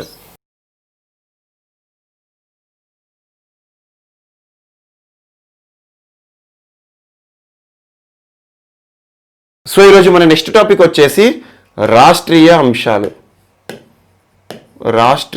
అంశాలు అండ్ మోస్ట్ ఇంపార్టెంట్ ఆంధ్రప్రదేశ్కి సంబంధించి ప్రకాశం బ్యారేజ్ వార్తలు నిలిచింది. ప్రకాశం బ్యారేజ్ ఇటీవల మనం అక్టోబర్ 31 ఏక్తా దివస్ సర్దార్ వల్లభాయ్ పటేల్ గారి జన్మదినోత్సవం సందర్భంగా భారతదేశంలోనే మొట్టమొదటి సీప్లేన్ సర్వీసెస్ ప్రారంభమయ్యాయి. దేశ ప్రధాని నరేంద్ర మోడీ గారు 2 రోజుల పర్యటన ఇటీవల గుజరాత్లో చేశారని చెప్పాను. సో మోస్ట్ ఇంపార్టెంట్ అక్కడ మనం ఆరోగ్యవనం అంటే ఏంటి, ఏక్తా మాల్ ఏంటి, చాలా అంశం, న్యూట్రిషన్ పార్క్ అంటే ఏంటి, జూ పార్క్ కానివ్వండి, చాలా ప్రారంభోత్సవ కార్యక్రమాల్లో నరేంద్ర మోడీ గారిని చూసాము. అందులో అన్నింటికంటే ఇంపార్టెంట్ సీప్లేన్ సర్వీసెస్. దేశంలోనే మొట్టమొదటి సీప్లేన్ సర్వీసెస్ ఏ ప్రాంతాల్లో కలుపుతూ వార్తల్లోకి వచ్చింది అంటారు. సో కెవాడియా, అహ్మదాబాద్ ప్రాంతం. సో సబర్మతి నది ఒడ్డున ఈ సర్వీస్ అనేది ప్రారంభమైన దేశంలోనే మొట్టమొదటి సర్వీసెస్ అని చెప్పాను. అలా స్పైస్ జెట్ ఆధీనంలో మొట్టమొదటి లైసెన్సులు కూడా జారీ చేయడం జరిగింది. సో అలాంటి సీప్లేన్ సర్వీసెస్ సంబంధించి విపరీతమైన ఆదరణ దక్కుతుంది మరియు పర్యాటక పరంగా చాలా ప్రోత్సాహం ఇవ్వచ్చు. భారతదేశంలో కొన్ని ప్రాంతాలను సెలెక్ట్ చేసి ఆయా ప్రాంతాల్లో సీప్లేన్ సర్వీసెస్ ని ప్రోత్సహించడానికి ఏరోడ్రోమ్స్ ని ఏర్పాటు చేయాలని చెప్పేసి భారత ప్రభుత్వం యోచిస్తోంది. ఏరోడ్రోమ్స్ అంటున్నాను. సో మోస్ట్ ఇంపార్టెంట్ ఏరోడ్రోమ్స్ అంటే ఏంటి? ఈరోజు సీప్లేన్ సర్వీసెస్ ఏదైతే ఉంటాయో వాటర్లో నడిచే ఒక పడవలాగా పనిచేస్తుంది, ఎట్ ద సేమ్ టైం విమానం లాగా ఉంటుంది. సో సీప్లేన్ ఏ రకంగా ఉంటుందో మనం ఇటీవల ఇమేజెస్ రూపంలో కూడా చూపించడం జరిగింది. సో అలాంటి సీప్లేన్ సర్వీసెస్ సంబంధించి ప్రయాణికులు ఎక్కడానికి కన్వీనియంట్గా ఉండేటట్టు కాంక్రీట్తో కూడిన నిర్మాణాన్ని వాటర్లో చేపడతారు. సో అలా కాంక్రీట్తో కూడిన నిర్మాణాన్ని దాని దగ్గర సీప్లేన్ వచ్చేసేసి ఆగుతుంది. ఆటోమేటిక్గా ప్రయాణికులందరూ కూడా అందులో బోర్డింగ్ అవ్వడం కానివ్వండి, ఇలాంటి అంశాలు దృష్టిలో ఉంచుకొని ఏరోడ్రోమ్స్ అంటే ఏం లేదు, సీప్లేన్ సర్వీసెస్ యొక్క స్టేషన్స్ అన్నట్టు. అలా ఒక స్టేషన్, ఒక ఏరోడ్రోమ్ ని సీప్లేన్ సర్వీసెస్ ని ప్రోత్సహించే ఉద్దేశంతో భారత ప్రభుత్వం దేశవ్యాప్తంగా కూడా 14 ప్రాంతాలలో నిర్మించాలని చూస్తుంది. అండ్ మోస్ట్ ఇంపార్టెంట్ ఈ 14 ప్రాంతాలను కూడా పర్యాటక పరంగా మరింత ప్రోత్సాహం కలిగించాలి, ఆదరణ కలిగించాలి అనే ఉద్దేశంతో భారత ప్రభుత్వం ముందుకు వస్తుంది. అండ్ సీప్లేన్ సర్వీసెస్ సంబంధించి గుర్తుంచుకోండి, ministry of civil aviation, DGCA, director general of civil aviation, వీరి ఆధ్వర్యంలో లైసెన్సులు జారీ చేయడం జరుగుతుంది.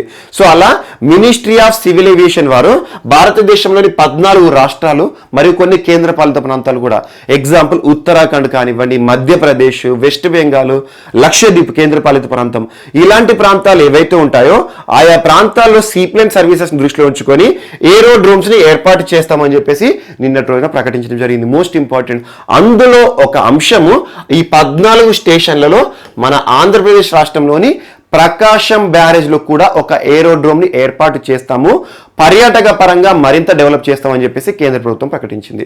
So most important. సో అలా ఏరోడ్రోమ్స్ అంటే ఏంటి? ఈ సీ ప్లేన్ సర్వీసెస్ సంబంధించి వాటి ప్రోత్సహించడానికి, అవి ఆగడానికి నిర్మించే ఒక కాంక్రీట్ లాంటి నిర్మాణం, స్టేషన్స్ అన్నట్టు. ప్రయాణికులు ఆ ప్లేన్స్ ఏవైతే ఉంటాయో అందులో ఎక్కడానికి కన్వీనియంట్గా ఉండేటట్టు. సో అలాంటి ఏరోడ్రోమ్స్ ని ఏర్పాటు చేస్తామని చెప్పేసి భారత ప్రభుత్వం ఆంధ్రప్రదేశ్ సంబంధించి ప్రకాశం బ్యారేజ్ ప్రాంతంలో ఏర్పాటు చేస్తామని ముందుకు రావడం జరిగింది. So most important.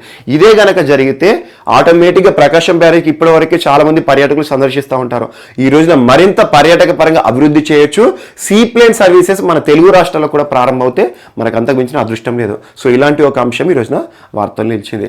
అండ్ ఇంకొక అంశం దీనికి యాడ్ చేసుకోండి, అంత పెద్ద ఇంపార్టెంట్ కాదు, కాకపోతే కమర్షియల్ ఈవెంట్ ఇది. సో ఎయిర్ కార్ వార్తలు నిలిచింది.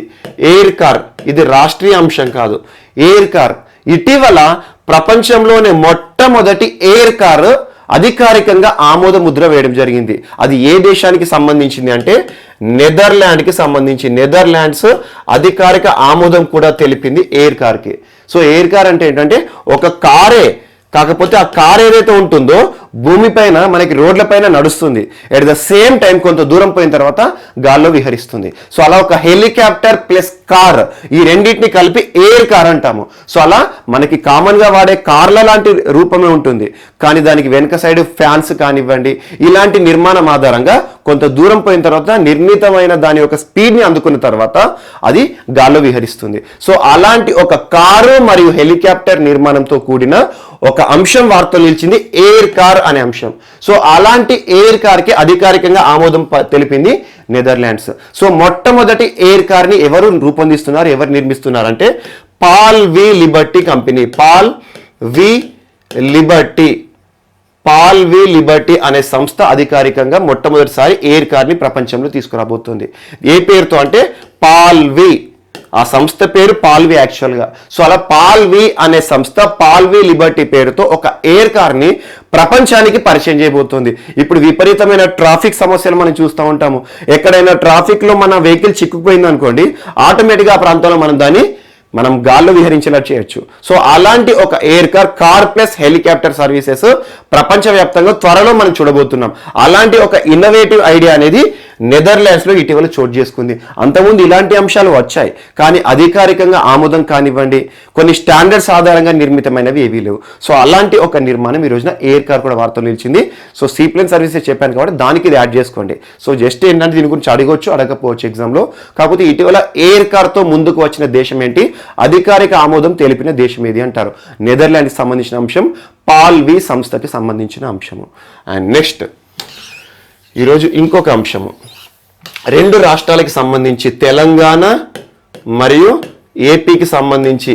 సో రెండు రాష్ట్రాల మధ్యలో కూడా గడిచిన కొద్ది రోజుల నిరంతరం కూడా ఆర్టీసీ చర్చలు జరుగుతున్నాయి. ఆర్టీసీ, రోడ్ ట్రాన్స్పోర్ట్ కార్పొరేషన్, అలాంటి ఆర్టీసీకి సంబంధించి నిన్నటి రోజున జరిగిన చర్చలు ఫైనల్ అనుకోండి. ఇక పువ్వాడ అజయ్ కుమార్ మంత్రి గారు, పువ్వాడ అజయ్ కుమార్ గారి ఆధ్వర్యంలో జరిగిన ఆర్టీసీ చర్చల్లో రెండు రాష్ట్రాలకు సంబంధించి ఆర్టీసీ అధికారులు పాల్గొనడం జరిగింది.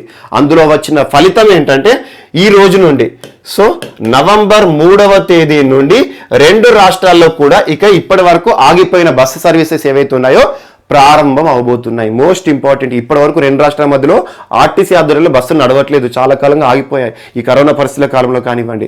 సో అలాంటి ఆగిపోయిన సర్వీసెస్ అనేవి మరొకసారి ప్రారంభంగా ఉన్నాయి. దాదాపు 1,61,258 కిలోమీటర్లు. సో ఏపీలో తెలంగాణ బస్సులు నడవబోతున్నాయి. ఆల్మోస్ట్ 826 బస్సులు. మరియు తెలంగాణలో ఏపీకి సంబంధించిన ఆర్టీసీ బస్సులు 1,60,999 కిలోమీటర్లు 628 బస్సులతో ప్రయాణం చేయబోతున్నాయి. సో అలా రెండు రాష్ట్రాలను కూడా దృష్టిలో ఉంచుకొని ఒక ఉమ్మడి చర్చలు ఇటీవల ఆర్టీసీకి సంబంధించి చోటు చేసుకోవడం జరిగింది. అలా దాదాపు ఒక 4-5 సుదీర్ఘ చర్చలు ఇటీవల కాలంలో చాలాసార్లు జరిగాయి. ఇప్పటి వరకు కూడా కొలిక్కి రాని చర్చలని తరచు మనం పేపర్లు చూసాం కదా, ఈరోజు ఒక కొలిక్కి రావడం జరిగింది.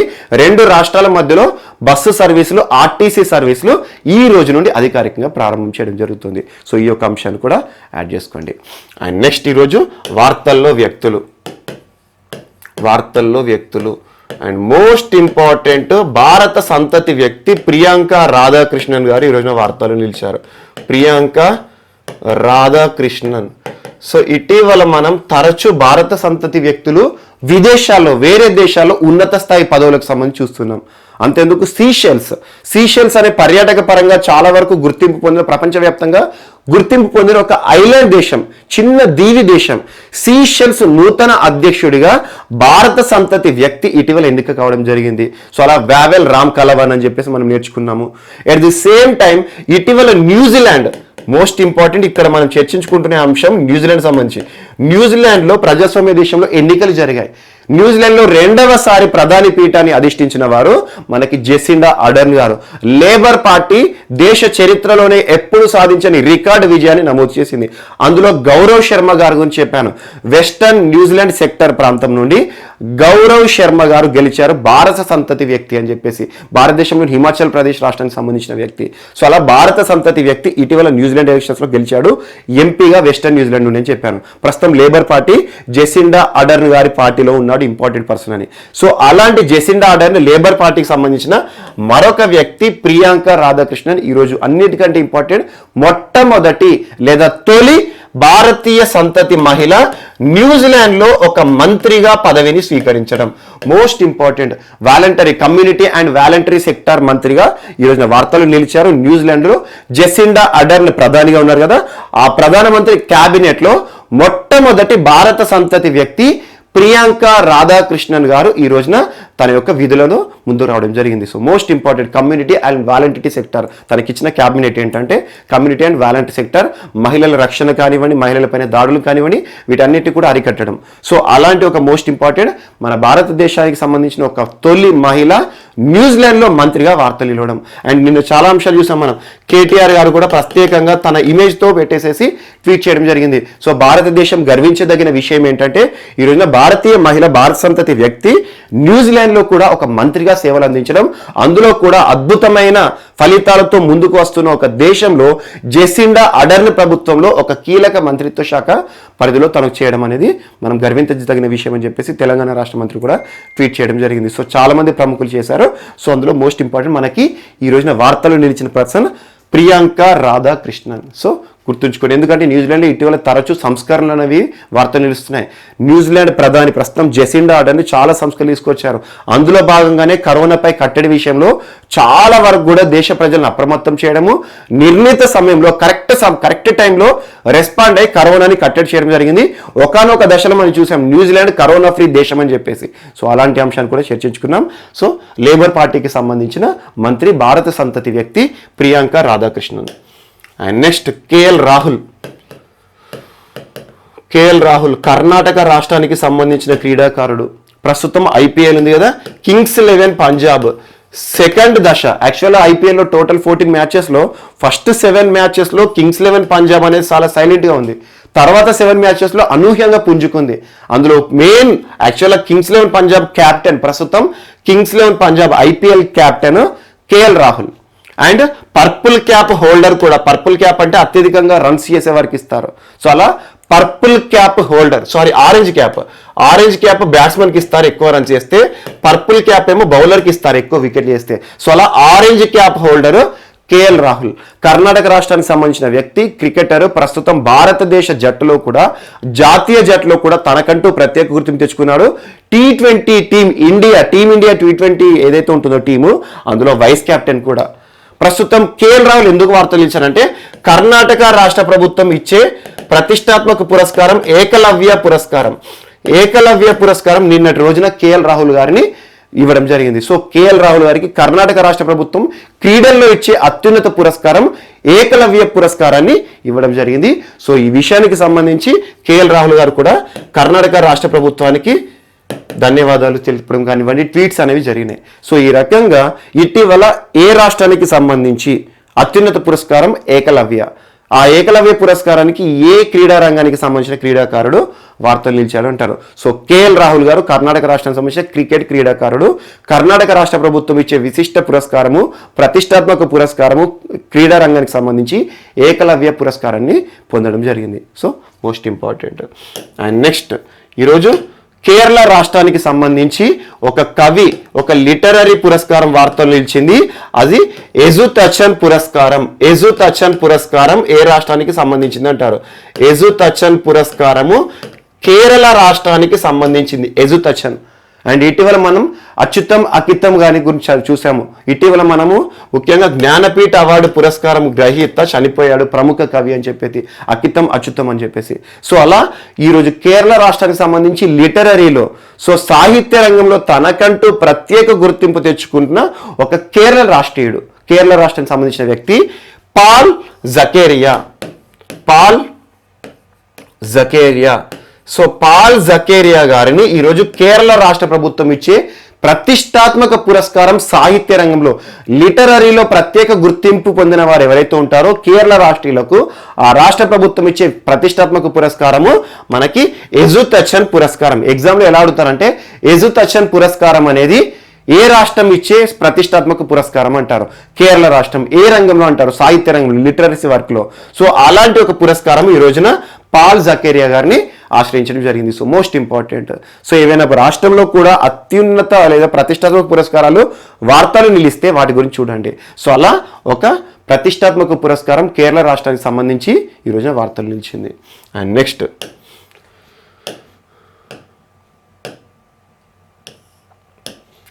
గుత్తా జ్వాల. గుత్తా జ్వాల బ్యాడ్మింటన్ క్రీడలో తనకంటూ ప్రత్యేక గుర్తింపు తెచ్చుకున్న వ్యక్తి. అండ్ చాలా వరకు కూడా ఇంటర్నేషనల్ మ్యాచెస్లో కూడా కొన్ని కీలకమైన విన్నింగ్స్తో కూడా చాలా వరకు ప్రపంచానికి పరిచయమైన ఒక వ్యక్తి మన తెలుగు క్రీడాకారిణి గుత్తా జ్వాల గారు. సో తను ఇటీవల మొయినాబాద్, హైదరాబాద్లోని మొయినాబాద్లో ఒక బ్యాడ్మింటన్ అకాడమీని నిర్మాణం చేయడం జరిగింది.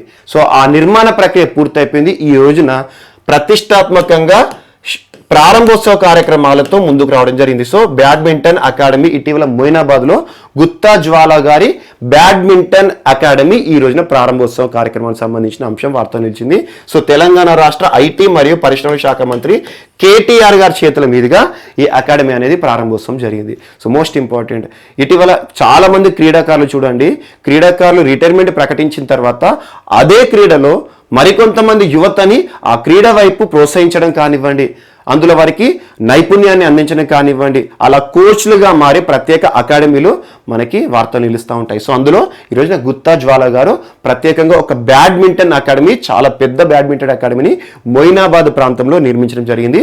సో ఈ రోజు నుండి ప్రారంభోత్సవ కార్యక్రమాలు కూడా జరగడం జరిగింది. తెలంగాణ రాష్ట్ర మంత్రి కేటీఆర్ గారి చేతుల మీదుగా ప్రారంభోత్సవ కార్యక్రమం ఈ రోజున ముగిసింది. ఇది ఒకటి కూడా important. So world T20 league, so world T20 challenge మహిళలకి సంబంధించి T20 నవంబర్ 4 నుండి దుబాయ్లో జరగబోతున్న T20కి సంబంధించి BCCI అధికారిక స్పాన్సర్ని ఆమోదించడం జరిగింది. సో అలా మహిళల T20కి సంబంధించి G20 BCCI ఆమోదించిన టైటిల్ స్పాన్సర్గా వార్తలు నిలిచింది. టైటిల్ స్పాన్సర్ అంటే ఏంటి? ఎగ్జాంపుల్ మనం చూస్తూ ఉంటాము ఐపీఎల్లో ఇటీవల Dream11 IPL అంటాము. ఏదైనా టోర్నమెంట్ జరిగితే దానికి టైటిల్ స్పాన్సర్ అంటే ఆ పేరుతో కలిపి మనం చదువుతాం. ఆటోమేటిక్ ఏమవుతుంది, ఈ జియో అని చెప్తున్నాను కదా ఇక్కడ, ఈ జియో కంపెనీ పేరు తరచు మనం చదువుతాం కాబట్టి జనాల్లోకి ఎక్కువగా వెళ్ళిపోతుంది. సో ఆ జియోకి సంబంధించిన వస్తువులు కానివ్వండి, లేదా జియోకి సంబంధించిన సర్వీసెస్ కానివ్వండి, జనాలు ఎక్కువ తీసుకుంటారు. జియో నాది మంచిది అని చెప్పేసి ఒక ఫీలింగ్ వస్తుంది. సో అలా టైటిల్ స్పాన్సర్గా ఈరోజు వరల్డ్ T20 ఛాలెంజ్ విషయంలో BCCI, board of control and cricket in India, so అలా క్రికెట్కి సంబంధించి భారతదేశంలో నియంత్రణ సంస్థ ఈ జియో సంస్థని ఆమోదించడం జరిగింది టైటిల్ స్పాన్సర్గా. సో ఇదొకటి కూడా యాడ్ చేసుకొని సరిపోతుంది. అండ్ నెక్స్ట్ ఈరోజు వార్తలో నిలిచిన పుస్తకం పాండమోనియం. ఎవరు రాస్తారు పుస్తకం అంటే తమల్ బందోపాధ్యాయ్. సో తమల్ బందోపాధ్యాయ్ గారు రాసిన pandemonium the great Indian banking tragedy. ఆ పుస్తకం పేరు the great Indian banking tragedy. అంటే ట్రాజెడీ పుస్తకం ఇది ఒకటి. సో బ్యాంకింగ్ ట్రాజెడీ అంటున్నా అంటే ఏంటి? ఆర్థిక రంగానికి సంబంధించి బ్యాంకింగ్లో ఏర్పడిన సమస్యలను అన్నింటినీ కూడా పేర్కొంటూ రాయబడిన ఒక పుస్తకం ఈ రోజున వార్తలు నిలిచింది. Pandemonium the great Indian banking tragedy పుస్తకం ఇటీవల వార్తలు నిలిచింది. ఆర్థిక వ్యవస్థకు సంబంధించిన ప్రస్తుత సమస్యలను ప్రస్తావిస్తూ దాని యొక్క ఆథర్ ఎవరు అంటారు? Tamal Bandopadhyay. Tamal TAMAL Bandopadhyay. And next ఈరోజు వార్తలు నిలిచిన లాస్ట్ పుస్తకం till we win India's fight against COVID-19 pandemic. India COVID-19 కి వ్యతిరేకంగా ఏ రకంగా పోరాడుతోంది, మనం గెలిచే వరకు ఎలాంటి పోరాటం చేయాలని చెప్పేసి కొంతమంది డాక్టర్లు, ఎయిమ్స్ డాక్టర్లు, న్యూఢిల్లీకి సంబంధించి ఎయిమ్స్ డాక్టర్స్ రాసిన ఒక పుస్తకం ఈరోజున వార్తలు నిలిచింది. Most important doctor Chandrakant Lahariya, doctor Gagandeep Kang, doctor Randeep Guleria. అందులో most important doctor Chandrakant Lahariya, ఇతని పేరు మాత్రం గుర్తుంచుకోండి. ఇటీవల till we win India's fight against కోవిడ్-19 పాండమిక్ పుస్తక రచయిత ఎవరు అంటారు. సో డాక్టర్స్ రాశారు, అందులో మోస్ట్ ఇంపార్టెంట్ చంద్రకాంత్ లహేరియా గారు. అండ్ దీనికంటే కూడా ఇంపార్టెంట్ కరోనా పైన ఇటీవల వచ్చిన పుస్తకాల్లో బాయ్ కరోనా పుస్తకం 2 రోజుల కింద చెప్పాను కదా, అలా మొట్టమొదటి సైంటూన్ పుస్తకం, ప్రపంచంలోనే మొట్టమొదటి సైంటూన్ పుస్తకం బాయ్ కరోనా. ఆ పుస్తకాన్ని రచించింది ఎవరు, ఇలాంటి అంశాలు చూసుకోండి. సో అది దీనికంటే ఇంపార్టెంట్ పుస్తకం. సో ఇవి మనకు ఈ రోజున వార్తలు నిలిచిన అంశాలు. సో మిస్లేనియస్ అంశాలు ఏమైనా మిగిలిపోయినట్టుంటే మాత్రం రేపటి క్లాస్లో మనం యాడ్ చేసుకొని నేర్చుకుందాం. రేపు కలుద్దాం. Thank you.